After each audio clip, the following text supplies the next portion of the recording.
আর এখানকার জায়গা এই সমাজের নেতৃত্ব দেয়, এদের কথা যে এক ধানও যাবে না, যাতে দেবে না। নাম কি? এখানে আছে আবু তালেব আছে, ইদ্রিস আছে, রাশেদ আলী, বেল্লাল, জুয়েল, রায়হান, আরও রাকিব, অনেকে মিজান, অনেকে। তো এই সরকারি রাস্তা এখানে আমার ধান নিয়ে যাতে অনুমোদন লাগবে কি জন্যে আমি কিছু বুঝি না। আসলে এদের অনুমতি ছাড়া আমরা কবরস্থানে যেতে পারি না, ঈদগাহে আমরা যেতে পারি না, মসজিদে যেতে পারি না। এদের এই অনুমোদন ছাড়া আমরা কিচ্ছু করতে পারি না। এরা দফায় দফায় ইচ্ছা করলে খুলে দেওয়ার পরে রাখতেও পারে। মানে এদের প্রভাবে আমাদের এদের প্রভাবে আমরা কিছু করতে পারি না। যে কার অনুমতিতে এবং কার হুকুমে এই গাড়িটা এই দিক দিয়ে নিয়ে গেছে। তাহলে প্রথম দিন যদি নিয়ে যায় কাদের মধ্যে যায়, তাহলে দফা হয়েছে, তারপরে পানি বাড়িছে, আবার দফা হয়েছে, তারপরে এই দিক দিয়ে গাড়িগুলো কে নিয়ে যায়। আমাদের ধরেন যে কালকে বা পরশু একটা অকারেন্স ঘটে গেছে এখানে। সেটা হচ্ছে যে ওই ড্রাইভারের গাড়ির মধ্যে থেকে আপনার এই গাড়ির চাবি সহ ভিতরে ঢুকে হস্তাহস্তি করছে। তো ড্রাইভারের দাবি যে আমার কাছে টাকাও ছিল, সে টাকাও নিয়ে নিচ্ছে। কত টাকার পরিমাণ ছিল? ড্রাইভার বলছে 2 লাখ টাকা। রাস্তা না মালিকানা? সরকারি রাস্তা। সরকারি রাস্তা, এইখান থেকে চলাচল করতে কারো অনুমতি লাগে না? সরকারি রাস্তায় চলাচল করার জন্য কারো অনুমতি লাগে। তাহলে এই আইনটা কি করছে? তাহলে এখানে মানে আমাদের গ্রামে একটা প্রভাবশালী মহল আছে, যারা পেশি শক্তির বলে অনেক সময় ধরেন যে এই মসজিদে যাইতে নিষেধ করে। মানে আমি এবং আমার একটা ভাই আছে এবং আমাদের আরো কিছু ভাই ব্রাদার আছে, যাদেরকে মসজিদে ডেকে নিয়ে যা বলছে যে তোমরা এই মসজিদে ঢুকতে পারবে না, আজান দিতে পারবে না, নামাজ পড়তে পারবে না, কবরস্থানে মানুষ মারি দিতে পারবে না, এবং ঈদগাহে নামাজ পড়তে পারবে না। এরকম মানে একটা প্রভাবশালী মহল, এটা আমাদেরকে তাদের মধ্যে আছে যে বেল্লাল পুরামানিক আছে, আবু তালেব আছে, তারপরে আশেদ আলী আছে, তারপরে হাবিজুল আছে। এরা আমাদেরকে ডেকে নিয়ে যায় মসজিদের ভিতরে, এরকম করে থ্রেট দিচ্ছে যে তোমরা এর ভিতরে ঢুকতে পারবে না, মসজিদের ভিতরে প্রথম। তারপরে যদি তোমরা আসো, তখন ধরেন যে আমার নিজের বাবার কবর আছে, আমাকে থ্রেট দেওয়া হচ্ছে যে তুমি এখানে জিয়ারত করতে যেতে পারবে না, ইভেন ওই বাউন্ডারির ভিতরেই তুমি ঢুকতে পারবে না। আপনি না হলে তাদেরকে জিজ্ঞেস করেন যে বাবা তোমরা এই কথাটা বলছো কিনা। আচ্ছা গেল। দেন তারপরে এদিক দিয়ে এখন আমার এই যে ধান কেটে নিচ্ছি কামলাক দিয়ে, তাদেরকে শ্রমিক একটু পারিশ্রমিক দিতে হবে। তাই আমি একটা কৃষক মানুষ, ধান না বিক্রি করলে তার টাকা পাবো না। তো ধান বিক্রি করার জন্য যখন আমি এদিক দিয়ে গাড়ি ব্যবহার করতেছি, তখন গাড়ির সামনে এসে বলতেছে এদিক দিয়ে গাড়ি চলতে পারবে না, তাদের অনুমতি সাপেক্ষে গাড়ি চলতে হবে। কিন্তু প্রথম যেদিন আমার ধারণা, আমি যতটুকু জানি, ড্রাইভারকে বললেও বলবে যে ভাই প্রথম দিন তুমি এদিক দিয়ে কার গাড়ি নিয়ে গেছো, কারণ ও তো বৃষ্টি পরের দিন কারোর কাছ থেকে অনুমতি নেয় নাই।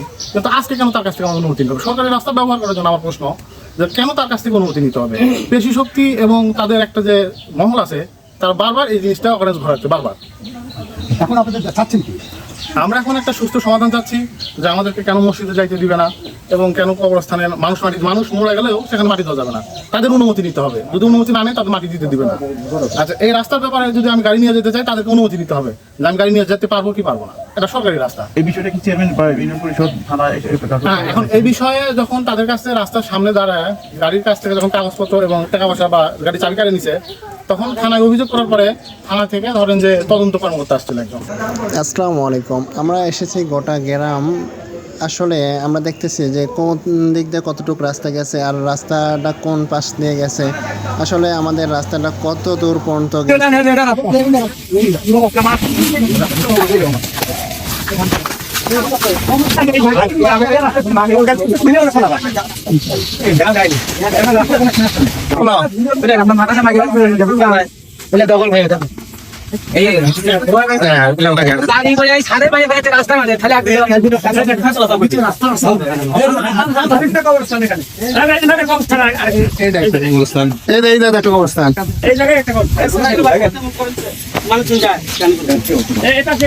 আমরা এই রাস্তাটা ভালো করার জন্য এই চেষ্টা করি।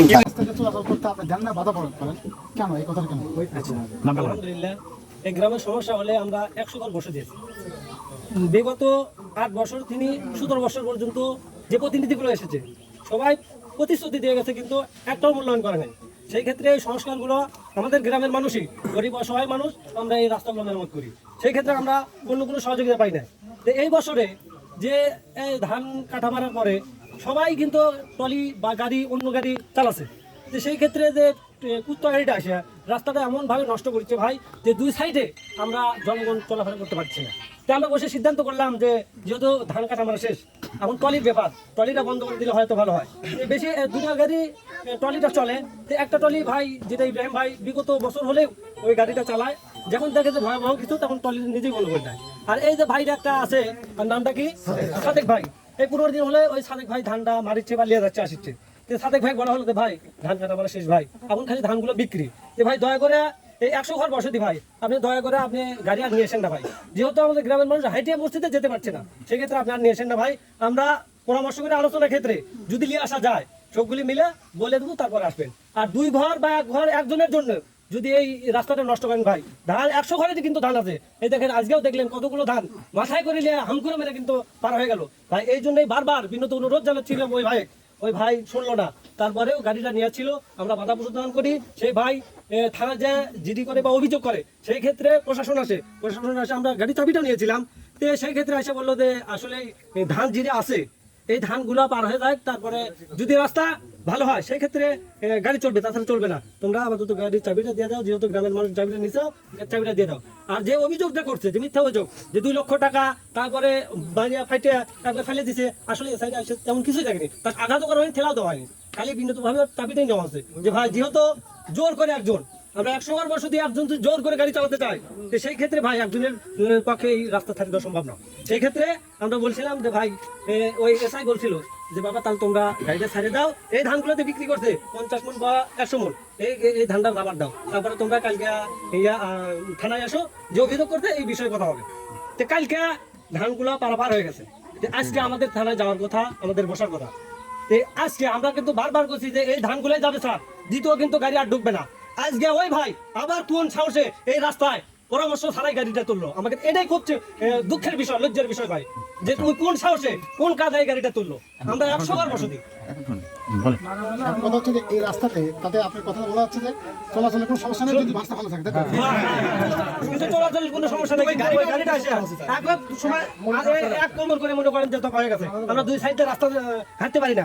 আর যে ভাইয়েরা, যে ভাই ওনাকে শেল্টার দেয়া বা যে যাও কোনো সমস্যা নাই, আমরা দেখেছি সেই ভাইরা দেখেন রাস্তার পুরো হালত, সামনে দেখবেন যে সামনে এই হালত পুরো বেরোতে আছে। বিগত আরেকটা কথা, সেটা হলো এখন যে ব্যক্তির ধান বিক্রি করবে তার যে টাকার প্রয়োজন হয়, এইটা সমাধান কেমনে দিবেন আপনারা? আচ্ছা, এটা সমাধান দেখেন, আমার গ্রামের মানুষ সবাই একত্রিত বসে, যেহেতু এখান থেকে 20 টাকা মন বা 10 টাকা মন করে ধান বয়া ছিল, আমরা বসে সিদ্ধান্ত করলাম যে গোটা রাস্তাটা আমরা পরিষ্কার করে ভালো করে মেরামত করে টলি না ঢুকে, আমরা যেহেতু বিপজ্জনকের রাস্তা, সেই ক্ষেত্রে 20 টাকা 10 টাকা মন করে দিলে আমাদের গ্রাম অসহায় গ্রাম, সবাই কিন্তু কর্মজীবী, তো 20 টাকা করে দিলে আমরা ওই মাথা দিয়ে ওই পাখার মাথা পর্যন্ত পৌঁছাতে পারবো। এই গত বছরে তাই পৌঁছানো আছে, কিন্তু রাস্তাটা নষ্ট করে দেওয়া হবে। কিন্তু এইবার সেই আলোচনাটার মূল কেন্দ্রে আসতে দেয় না।